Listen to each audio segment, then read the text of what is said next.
पति के गुजरने के बाद अनीता ने अपने पति की चिली चिकन की दुकान को संभाल रखा था। अपने पति के साथ रहते रहते उसने भी चिली चिकन बनाना सीख लिया था, इसलिए पति के मरने के बाद भी अनीता के ग्राहक कम नहीं हुए। वो वैसे ही चिली चिकन बनाकर ग्राहकों को बेचती, लेकिन इतने सारे ग्राहकों को देख अब अनीता के मन में लालच आने लगा। अरे, हमारे यहाँ का चिली चिकन खाने के लिए सुबह से शाम तक लोगों की भीड़ लगी रहती है। हाँ बहू, ये कारोबार मेरे बेटे का बनाया हुआ है और वो हमेशा यही कहता था कि भले ही लोगों को खुश करने में हमारा नुकसान क्यों ना हो जाए, लेकिन हमें हमेशा अपने ग्राहकों को खुश रखना चाहिए। माँ जी, आपका बेटा और उनकी बातें, जीवन बिताने के लिए ना पैसों की जरूरत होती है। सिर्फ खुशियों और मुस्कुराहट से जीवन नहीं चलता। हमें अगर जीवन में खुश रहना है तो थोड़े टेढ़े रास्ते भी अपनाने होते हैं, तभी हम गरीबी से बाहर निकल पाते हैं। माँ जी, मुझे तो जीवन में खूब पैसा कमाना है और हर ऐशो आराम पाना है। सिर्फ 50 रुपए चिली चिकन की प्लेट बेचकर कुछ नहीं होगा। अब हमें चिली चिकन के दाम बढ़ाने होंगे। माँ, लालच अच्छी बात नहीं है, बाबा हमेशा ये बात कहते थे। अब आप दोनों मुझे मत समझाओ। अब चिली चिकन का व्यापार मैं अपने तरीके से चलाऊंगी। अगले दिन जब ग्राहक बिरयानी खाकर अनीता को पैसे देने लगते हैं तो वो उन्हें वापस करते हुए कहती है, ये रखिए अपने 50 रुपए और ये पढ़िए बोर्ड जिसमें दाम लिखे हैं। लेकिन ठेले पर लगे बोर्ड पर तो 50 रुपए लिखे हैं, फिर ये बोर्ड? ये नया बोर्ड और नए दाम है। आज से चिली चिकन के नए दाम यही हैं।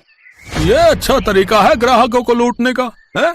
पुराना बोर्ड दिखाकर ग्राहकों को बुलाते हो, फिर नया बोर्ड दिखाकर ग्राहकों से पैसे ऐंठते हो। ये लो 100 रुपए, अब नहीं आऊंगा कभी तुम्हारे ठेले पर। राजू ग्राहक गुस्से में वहां से चला जाता है। इसी तरह अनीता सब ग्राहकों को बेवकूफ बनाती गई और उस दिन उसने धोखे से अच्छी कमाई कर ली।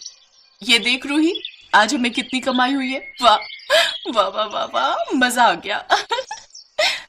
माँ, सब ग्राहक यहाँ से नाराज होकर गए हैं। ये आपने अच्छा नहीं किया, आपने ग्राहकों के साथ खेल खेला है, ये सही नहीं है। माँ, तू चुप कर, जब देखो अपने ज्ञान की पुंगी बजाती रहती है। चल अब घर चल। लेकिन अगले दिन से दाम बढ़ने के कारण उसकी दुकान पर ग्राहक कम आने लगे, जिस कारण उसकी उस दिन कुछ खास कमाई नहीं हो पाई। ऐसे ही कुछ दिन तक चलता रहा। अब उसके ग्राहक टूटने लगे। ओफो, क्या मुसीबत है, दाम बढ़ाते ही ग्राहक आना भी कम हो गए। ऐसे तो धंधा मंदा हो जाएगा। लगता है अनीता अब कोई दूसरी तरकीब सोचनी पड़ेगी। फिर अगले दिन अनीता मंडी में चिकन खरीदने जाती है तो अनीता मदन को 100 रुपए देती है। अनीता बहन जी, चिकन आज 100 की जगह जो है 200 रुपए किलो हो गया है, बता रहे हैं। क्या? लेकिन एक ही दिन में तुम इतने दाम कैसे बढ़ा सकते हो? अरे क्यों, जब तुम्हारा चिल्ली चिकन 50 की जगह 100 का हो सकता है तो फिर हमरा क्यों नहीं हो सकता भाई? अरे तुम अकेले अकेले ही मुनाफा कमाओगी क्या है? वैसे मेरे पास एक और तरकीब है। वो क्या? तुम चाहो तो जो है कमजोर बीमार मुर्गियां खरीद कर ले जा सकती हो। इनके दाम जो है कम है, सिर्फ 50 रुपए। हाँ, लेकिन इतनी कमजोर मुर्गियां देखकर तो ग्राहक चिली चिकन खाना ही छोड़ देंगे। अरे उसका भी इलाज है मेरे पास, ये स्प्रे। इसको तुम जब इन पर छिड़कोगी तो ये 3 गुना ज्यादा बढ़ जाएगी। हाँ, जिससे इनका आकार और वजन जो है ज्यादा हो जाएगा, साथ ही ये फ्रेश दिखेगी है और तुम जो है अच्छी कमाई भी कर पाओगी। अनीता तो थी ही लालची, वो तो ऐसे ही किसी मौके की तलाश में थी। उसने झट से वो कमजोर मुर्गियां और वो स्प्रे खरीद लिया। साथ ही चिली चिकन बनाने के लिए बाजार जाकर सड़ी गली सब्जियां भी ले आई। फिर उस चिकन पर स्प्रे छिड़क दिया, जिससे उस चिकन का वजन काफी बढ़ गया और अनीता ने उसका चिली चिकन बनाया और फिर से 50 रुपए प्लेट बेचने लगी। आइए आइए, सिर्फ 50 रुपए प्लेट चिली चिकन खाइए, आइए आइए। कम दाम सुनकर फिर से लोगों की भीड़ उसके पास लगने लगी और उसकी अच्छी कमाई होने लगी। एक ग्राहक, बहन जी, वैसे आपके इस चिली चिकन में पहले जैसा स्वाद नहीं रहा।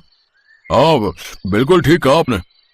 वो ये कह ही रहा होता है कि तभी उस आदमी को उल्टियां होने लगती हैं। देखते ही देखते और लोग भी उल्टियां करने लगते हैं। ये देख अनीता घबरा जाती है। सब लोग जल्दी से डॉक्टर के पास जाते हैं, जहां डॉक्टर उनसे कहता है, देखिए, आप सबने कोई ऐसा केमिकल डाली हुई बेकार चीज खाई है जिससे आप सबको फूड पॉइजनिंग हो गई है, और यहां तक कि इस केमिकल से आप सबकी आंतों में सूजन भी आ गई है। वैसे ऐसा क्या खाया था आप सबने? हम सबने चिली चिकन खाया था साहब, तभी से हम सबकी तबीयत खराब रहने लगी है। इसका मतलब उस अनीता ने ही कुछ गड़बड़ की है। इसके बाद वो अनीता के ठेले पर हंगामा करने लगते हैं। अनीता को अब अपने किए पर बहुत पछतावा होता है और वो सबसे अपने किए की माफी मांगती है।